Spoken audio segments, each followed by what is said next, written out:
Gostaria de agradecer primeiramente a Deus pela oportunidade que veio à nossa vida. Obrigado, irmãos. O som está maravilhoso.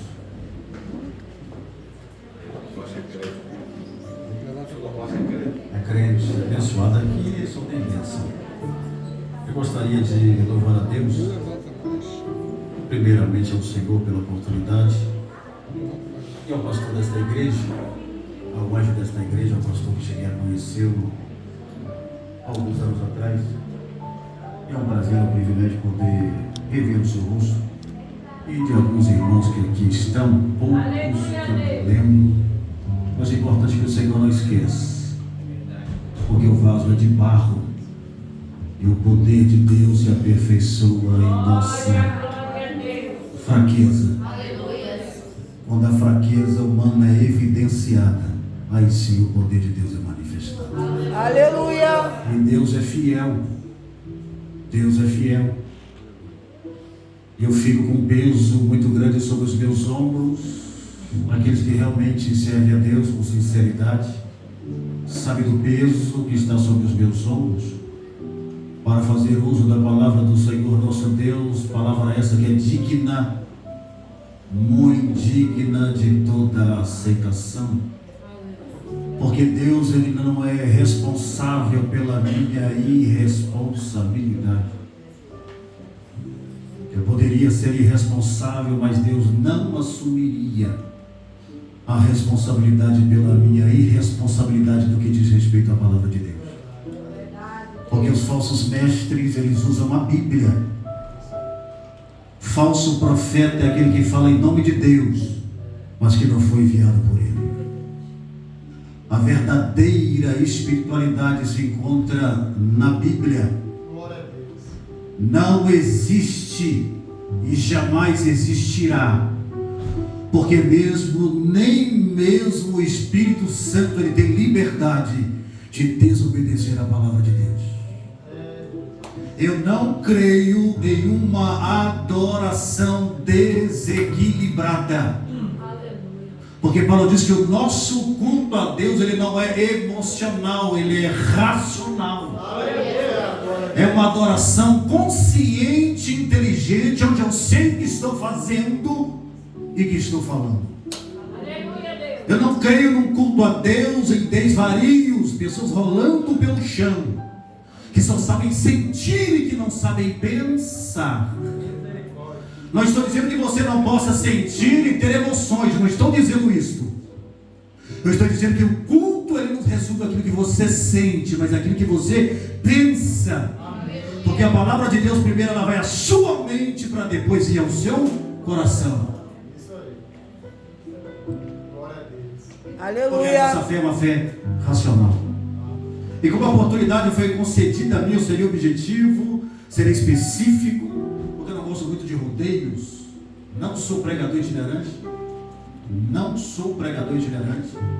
Sempre na igreja auxiliando o pastor, estudo bíblico, culto de doutrina, escola bíblica dominical. Não sou itinerante, nada contra os itinerantes, mas eu não sou itinerante. Então não espere de mim, levante a mão, glorifica, não, isso aí é voluntário entre você e Deus. Se você for impulsionado pelo Espírito e levantar a mão, tenha liberdade, porque a casa é do Senhor. E assim, cutuca o irmão, fala, não é comigo. Não é a minha praia, eu não creio nessa filosofia de pregação, porque comigo é fazer uso da palavra de Deus. Deus me trouxe com um propósito, cultuá-lo. Segundo, fareis uso da palavra de Deus. Todo pregador ele tem de permitir que a Bíblia fale por si mesma, que ela cause a sua própria impressão e que dê o seu próprio testemunho. A palavra de Deus, as Escrituras, ela é suficiente. 1 Coríntios, capítulo 11, por gentileza. O culto pertinente à ceia do... Vamos ler o texto aí que nós assembleiamos. nós temos por base primeira carta do apóstolo São Paulo, capítulo 11. Permita-me ler todo o contexto aqui da passagem bíblica. Obrigado. 1 Coríntios, capítulo 11.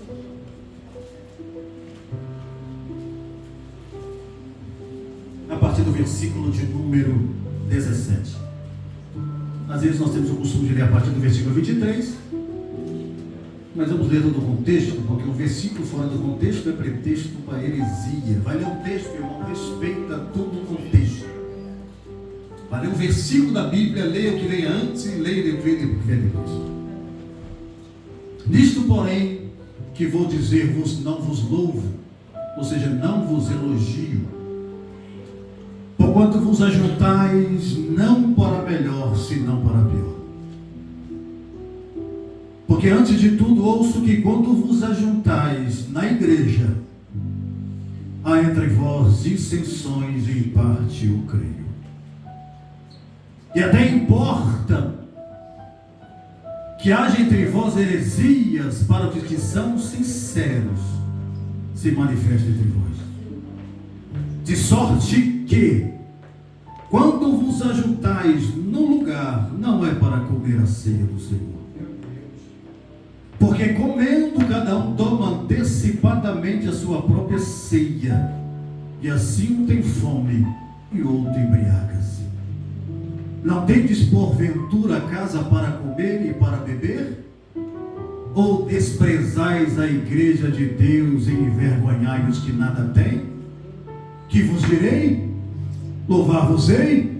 Nisto não vos louvo, porque eu recebi do Senhor o que também vos ensinei. Esse é o nosso papel. O que recebemos de Cristo, transmitiu da mesma forma.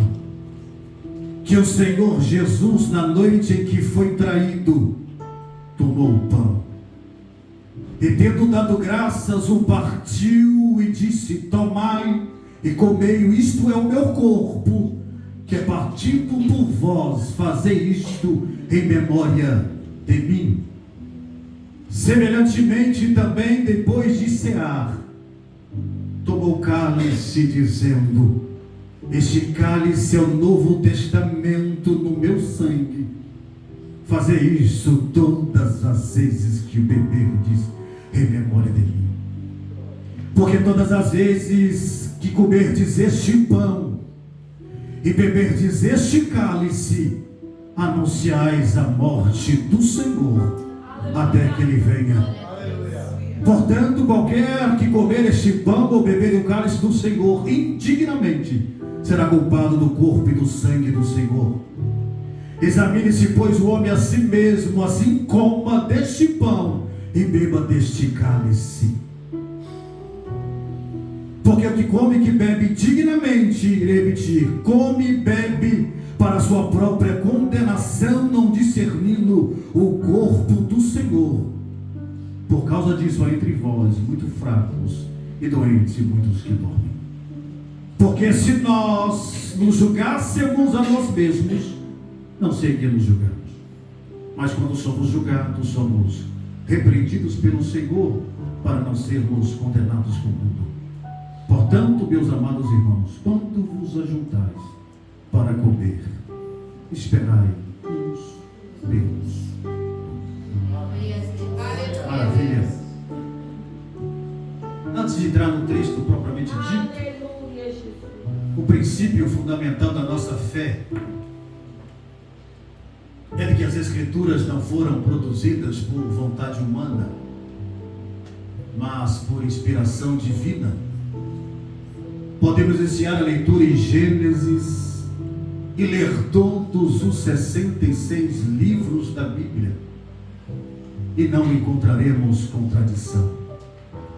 Nós podemos passar de um estilo literário para o outro, como se estivéssemos lendo uma história escrita por uma única pessoa.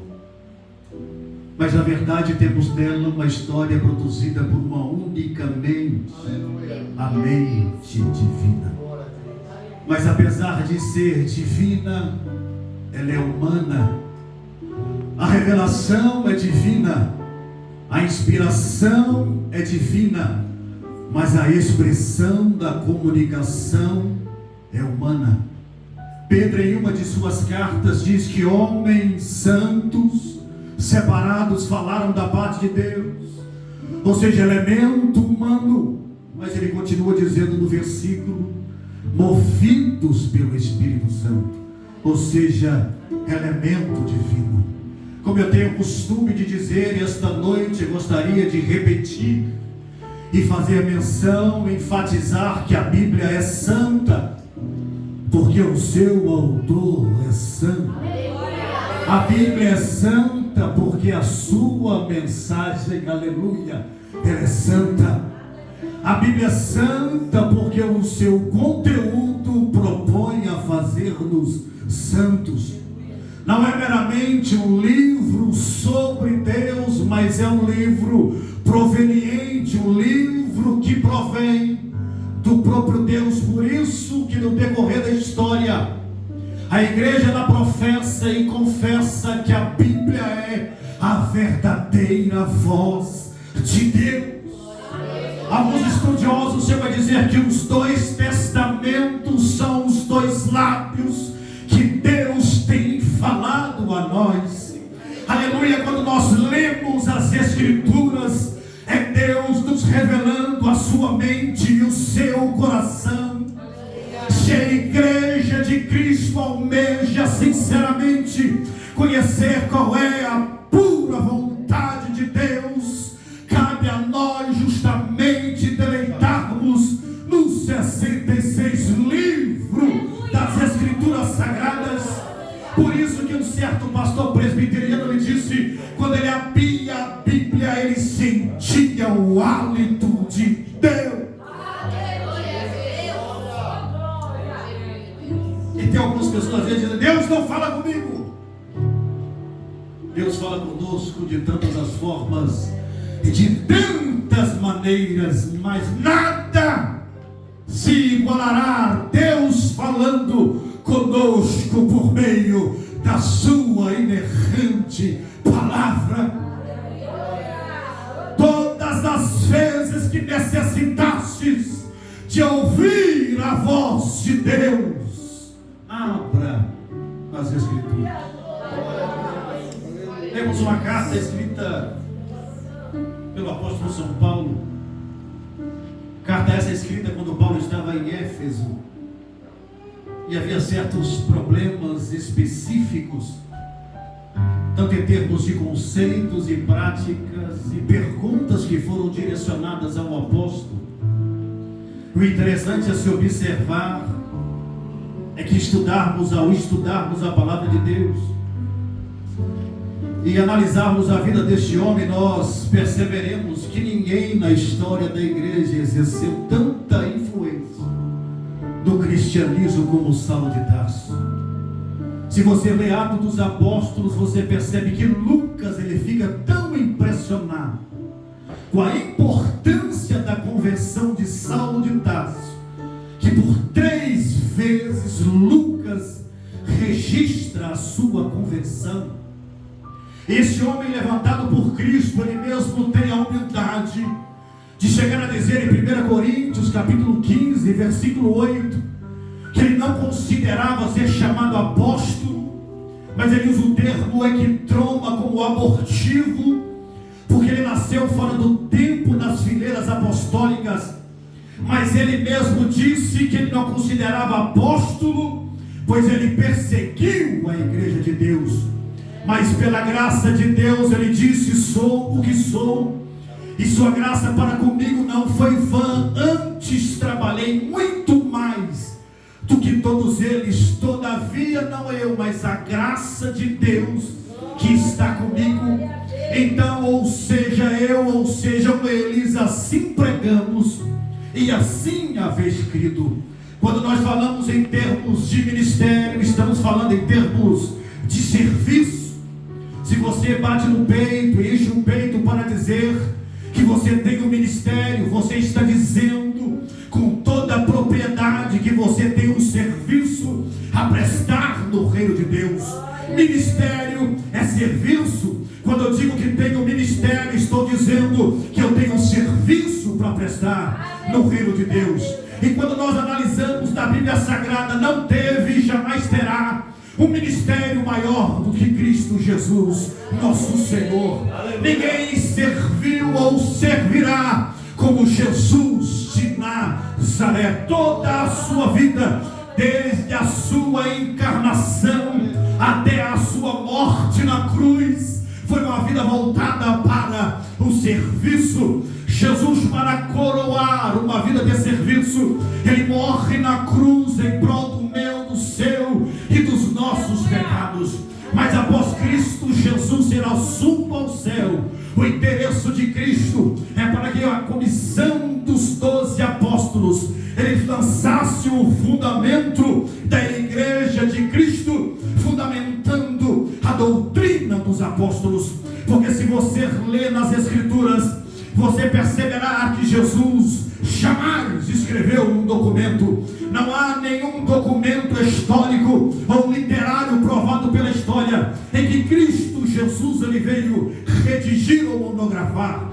Mas posteriormente Jesus escreveu sobre homens, e estes homens eram os apóstolos. Mas não houve um homem sobre o qual Cristo Jesus escreveu como Saulo de Tarso. Ninguém como Saulo de Tarso pôde empreender uma trajetória teológica voltada para a igreja em 2000 anos de história como cristianismo. Para que tenhamos uma noção, Jesus ele não pregou sobre justificação pela fé, mas posteriormente ele revelou a Saulo de Tarso, que escreveu a carta de Paulo aos Romanos. Jesus não falou sobre matrimônio, casamento, divórcio, mas revelou posteriormente a Paulo, que escreveu 1 Coríntios, capítulo de número 7. Jesus não entrou em detalhes e pormenores sobre o arrebatamento da igreja, sobre a manifestação do anticristo, mas posteriormente revelou a Saulo de Tarso nas cartas aos Tessalonicenses. Jesus também não entrou em detalhes sobre os dias do juízo e dos tempos finais, mas posteriormente fora revelada ao apóstolo São Paulo, que escreveu as suas 13 cartas. Quando nós lemos nesta noite 1 Coríntios capítulo de número 11, falando sobre a ceia do Senhor, quando nós lemos sobre a narrativa dos 4 evangelistas, nós percebemos que Jesus, ele não entra em detalhes, ele não fala sobre os pormenores, sobre o plano de redenção através da igreja do Senhor, mas ele fala uma palavra profética, dizendo em Mateus capítulo 16, a partir do versículo de número 18, dizendo que ele edificaria a sua igreja, porque o verbo se encontra no futuro, porque a igreja durante o ministério terreno de Cristo seria uma realização futura, mediante a sua morte e mediante a sua ressurreição na cruz do Calvário. Maravilha! É sobre isso que Paulo e principalmente os apóstolos ele vem tratar. Porque sinceramente, particularmente, irmãos, eu não creio que haja apóstolos no século XXI. Talvez você creia, mas eu não creio. Aleluia. Porque a função do verdadeiro apóstolo era receber a doutrina diretamente de Cristo e transmitir com edificação ao corpo de Cristo. Preste bem atenção. Todos nós que estamos aqui esta noite, sem exceção, todos nós fomos evangelizados por algum intermediário de Cristo Jesus. Nenhum de nós que está aqui esta noite foi evangelizado e comissionado direta e pessoalmente por Cristo Jesus. Eu vou dizer apenas um único requisito para ser apóstolo: ser testemunha ocular da ressurreição de Cristo. Quem dentre nós está aqui esta noite? Quem dentre nós Cristo veio pessoalmente. Foi cantado nesta noite o rosto de Jesus. Pergunto: qual é o rosto de Cristo? Quais são as cores dos seus olhos? Qual é a cor da sua pele? Aleluia. Quando Paulo vai defender o seu apostolado, se você voltar alguns capítulos anteriores, no capítulo 9, porque para ser apóstolo tinha que ser testemunha ocular, e como a igreja de Corinto não acreditava no ministério apostólico de Paulo, ele começa 1 Coríntios capítulo 9 dizendo assim: não sou apóstolo, não vi a Jesus Cristo Senhor nosso. Se eu não sou apóstolo para os outros, o menos eu sou para vós, porque vós sois o selo do meu apostolado. Aleluia. Tem uma turma de servos de Deus aí, sem eira nem beira, não sabe de onde veio, para onde vai, diz que é apóstolo de Cristo. Qual é a sua autoridade? Quais são as suas credenciais? Porque em Atos capítulo 9, Paulo, a Saulo de Tarso, perseguindo a igreja, o Cristo eterno, glorificado pessoalmente, ele interrompe a marcha de Saulo de Tarso e vem a comissão, fazendo uma comissão para que ele fosse apóstolo dos gentios. É por isso que ele está dizendo em 1 Coríntios capítulo 15 que o que eu recebi do Senhor, isso eu vos ensinei. Ele recebeu diretamente de... não houve intermediário. Porque quando a igreja não havia sido ainda o documento literário das Escrituras, não havia sido redigido, a autoridade era apenas apostólica. Eles recebiam a revelação do Evangelho e transmitiam para a igreja. Por isso que Paulo diz à igreja de Corinto: eu, como sábio arquiteto, lancei o fundamento, agora veja como se edifica sobre ele. Sabe qual é o fundamento apostólico? As doutrinas apostólicas.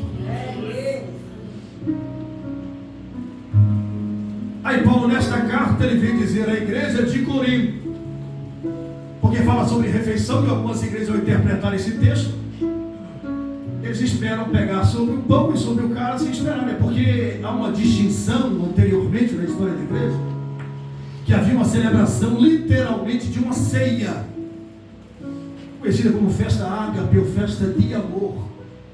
A igreja tinha o costume de tua ceia do Senhor, no dia ela celebrava uma grande ceia. E nesse contexto histórico que Paulo está dizendo nesta carta, os ricos traziam quantidades abastadas, alimentavam-se, até mesmo embriagavam-se, e os pobres que chegavam depois ficavam com fome, e depois eles queriam participar da ceia do Senhor. E Paulo, nesta carta, ele exorta a igreja de Cristo que eles estavam participando, não era da ceia do Senhor. É porque quando o nosso cristianismo faz com que nós desprezamos o nosso semelhante, o nosso cristianismo ele não é verdadeiro. Porque tem muita pessoa participando do pão e do cálice, mas não estão participando da ceia do Senhor.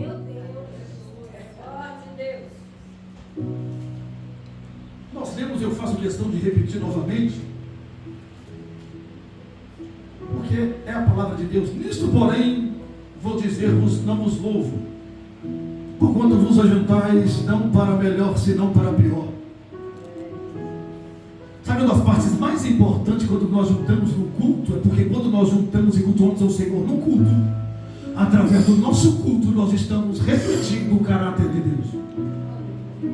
Por isso, quando Paulo ele repreende esta igreja, porque eles não estavam usando os dons espirituais, eles estavam abusando dos dons espirituais. E da mesma forma, na ceia do Senhor, eles não estavam não participando da ceia do Senhor, apenas participando dos elementos da ceia.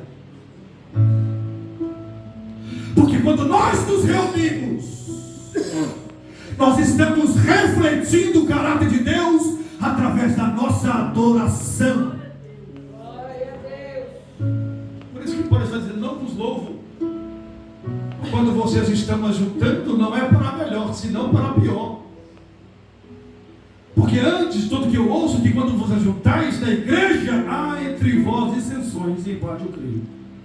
Que até importa que entre vós, que haja entre vós heresias, porque os que são sinceros se manifestam entre vós. De sorte que quando vos ajuntais no lugar, não é para comer a ceia do Senhor. Porque comendo cada um toma antecipadamente a sua própria ceia, e assim um tem fome e outro embriaga-se. Não tendes porventura casas para comer e para beber, ou desprezais a igreja de Deus?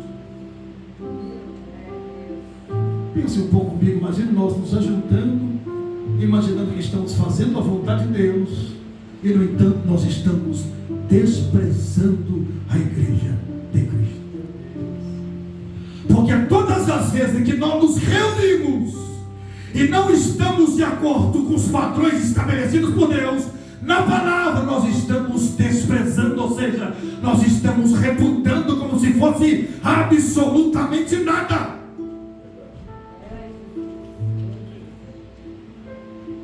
Estamos desprezando a igreja de Deus e envergonhando aqueles que nada têm. Que vos direi? Louvar-vos-ei? Irei elogiá-los? Isto não vos elogio.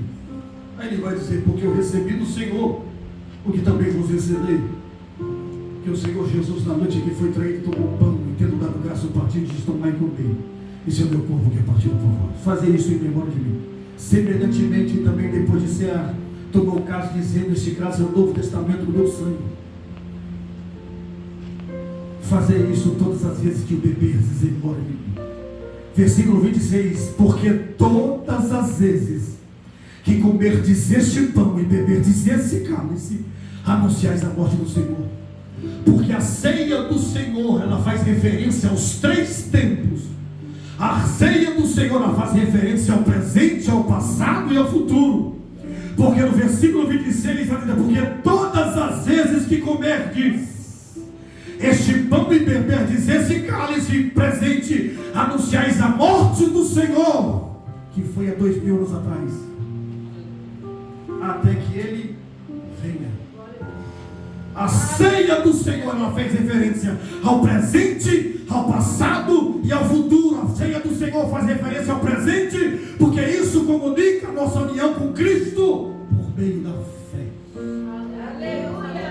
Porque todas as vezes que comerdes esse pão e beberdes esse cálice, anunciais a morte do Senhor até que Ele venha. Parece que é paradoxal, né? Anunciamos a morte até que Ele, anunciamos a morte até que Ele venha. Todas as vezes que temos algum trauma em nossa vida, principalmente na área de morte, perda de vida, nós fazemos o possível para esquecer ou ter lembranças ou memória de morte. Mas no que diz respeito ao Evangelho de Cristo, é nos cobrado constantemente que realizemos e fazemos menção da morte vicária e substitutiva de Cristo na cruz do Calvário. Porque as nossas únicas 2 ordenanças é o batismo e a ceia do Senhor. E tanto o batismo quanto a ceia do Senhor fala-nos da completa identificação, morte, sepultamento e ressurreição de Cristo Jesus. Tanto o batismo quanto a ceia fala da nossa plena, completa identificação da morte, sepultamento e ressurreição de Cristo Jesus. Não temos outra mensagem a pregar, a não ser a mensagem da cruz. Aleluia. Aleluia, Jesus. Porque Deus mostrará o seu favor àqueles que crerem na mensagem da cruz. Aleluia. Não há como obter o favor eterno de Deus se desviarmos o nosso olhar da cruz de nosso Senhor Jesus Cristo. Não há como obter o favor eterno de Deus ao rejeitarmos a cruz de Cristo. É tão interessante sobre a cruz, que quando nós lemos que quando Cristo Jesus estava sobre a cruz do Calvário, trevas prevaleceram sobre toda a terra. Ele foi crucificado às 9 horas da manhã e só foi retirado às 15 horas. Às 6 horas que Jesus fez na cruz, nenhum homem poderia fazer em toda a eternidade. Durante aquelas 3 horas, porque a narrativa dos evangelhos diz que ao meio-dia trevas se apoderaram das terras de Jerusalém. Era Deus recobrando sobre o Filho os pecados de toda a humanidade, pecados do passado, do presente e do futuro, recaíram sobre o Filho na cruz do Calvário. É tão sério que, se você estudar as 10 pragas, a penúltima praga foram trevas que podiam ser apalpadas. Antes, a última praga do Cordeiro Pascal, da morte do primogênito, foram trevas. Porque não há como transferir juízo sem transferir castigo. Durante aquelas horas na cruz, o Pai estava lançando sobre o Filho o juízo de todos os nossos pecados. Se apenas um único pecado de uma única alma tem todo o poder de lançá-lo eternamente no inferno, imagine os pecados da humanidade do passado, do presente e do futuro sendo lançados sobre o Filho, sendo imputados sobre o Filho naquelas horas na cruz. E ele dizendo: Pai, perdoa-lhes porque eles não sabem o que fazem. Jesus implora por perdão não quando as feridas estavam sendo cicatrizadas, mas sim quando as feridas estavam sendo abertas.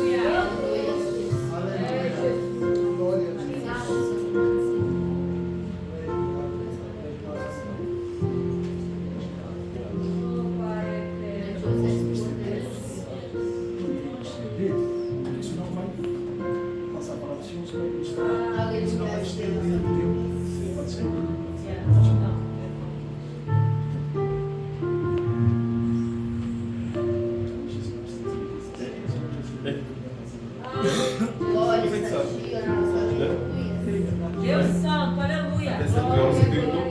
Não, falta 10 minutos para celebrar assim. Celebra um monte de igreja. Senão vai estender tudo. Aleluia. Até 7 horas eu tenho todo o tempo do mundo. Também, obrigado. Quer dizer que apóstolo não tem. Do meu ponto de vista, não. E Valdomiro e o Regino do Santo servo de E Deus. reverendo. Reverendo E cardeal. Santo servo de Deus, mas apóstolo. E cardeal. Aí eu também não concordo nesse texto. Aleluia. Glória a Deus. Aleluia.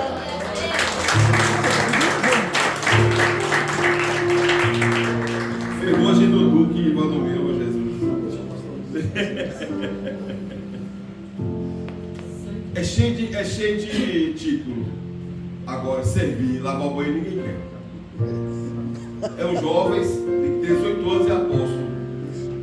Mas não viu nem a revista da escola dominical e apóstolo? Então eu não sei, eu tenho muita